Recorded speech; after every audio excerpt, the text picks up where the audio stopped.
This video is brought to you by SoccerPro.com. Be sure to visit SoccerPro.com for all the latest soccer gear at everyday low prices with no membership fees.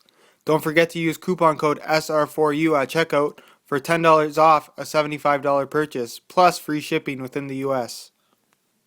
Hey guys, Josh from SoccerReviewsForYou.com, bringing you an unboxing video of the Adidas F50 adizero miCoach in leather. This is the brand new Euro 2012 colorway, which is the orange, blue, and white.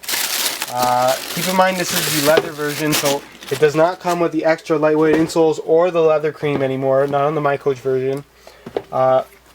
So basically this is what you get. It also doesn't come with the miCoach chip. I get a lot of questions saying, where's the miCoach chip? That is a separate thing. There is some deal packages you can get, but the miCoach chip is sold separately, so you don't get that included. This is the leather version, so the orange is a little bit dulled down in comparison to the synthetic version, which I've also seen in person, but still probably the brightest orange color we've seen on the adizero so far. I would go as far as to say that it's probably a little bit brighter than the warning orange that we saw on the launch of the last version of the adizero. And of course you get this kind of royal blue colorway. Overall the colorway looks really sharp, and then you get the white sprint frame as well. Just to talk a little bit about the adizero, which again, if you want some really good details on the shoe, go ahead and check out the full written review. The link will be in the description. Really goes into detail on this shoe. The leather and the synthetic review will be in the description. Go ahead and check those out if you haven't already, or if you're just looking for some more information. Basically, the leather version features a small front part here, which is basically a calfskin leather. And while the quality of the leather is pretty good, it's definitely not the best in comparison to other leather shoes on the market. The adizero really gets hyped up for the leather version, mainly because it is the probably most common type used in the pros. You don't see too many pros wearing the full synthetic version, but definitely the leather version is a softer, probably a little bit more comfortable version of the adizero, where the synthetic version is going to fit a little bit tighter on the foot, and it's definitely not as soft, way thinner. But a lot of people do prefer the leather version simply because it is a little bit more comfortable.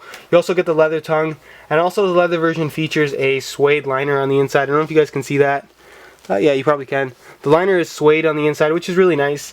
The leather version also weighs a little bit more, so keep that in mind if you're one of those people that's really concerned about the weight.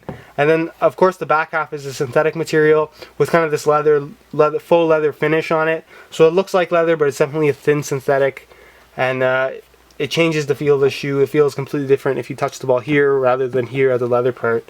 And then of course you have the new sprint frame 2.0, which is basically newly introduced on the adizero. The plastic seems to be a little bit more rigid. It's a little bit stiffer, but overall feels a little bit better to me, I think. You get these harder lines. Again, it keeps the shoe nice and stiff, where the original adizero sprint frame seemed to be a little bit on the flimsy side, especially after you were wearing it for a little while. You also get the new kind of stud pattern, which basically features this kind of these indents in the front, the slightly curved studs at the front, and then you have this differently angled stud in the middle here. Again, the overall feel of the stud pattern is really not different. It's one that you can use on turf, although the studs are a little bit long. I'm personally not a fan of using this stud pattern on turf, but it's a good stud pattern to use in natural grass or even a little bit softer ground, simply because the studs are a little bit on the longer side.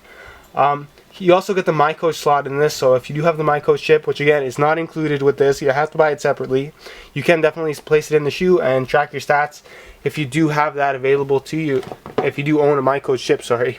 But again, if you want to check out the high quality pictures, the full written review, as well as the buy and now links with the best prices online, go ahead and click that link in the description to the review page on my website, SoccerReviewsForYou.com. All the info you're possibly going to need on this shoe is going to be on that page, so if you haven't checked it out already or are looking for kind of a refresh, go ahead and check that out. Everything's going to be there if you want to get a better idea of how these shoes look in person. Check out those high quality pictures. They really do a good job of showing how these shoes look. As far as any questions you guys have related to the video, go ahead and leave that in the comment section below. And any questions you have not related to the video, go ahead and leave that on my Facebook page. There'll be a link in the description of that as well. And as always guys, thanks for watching.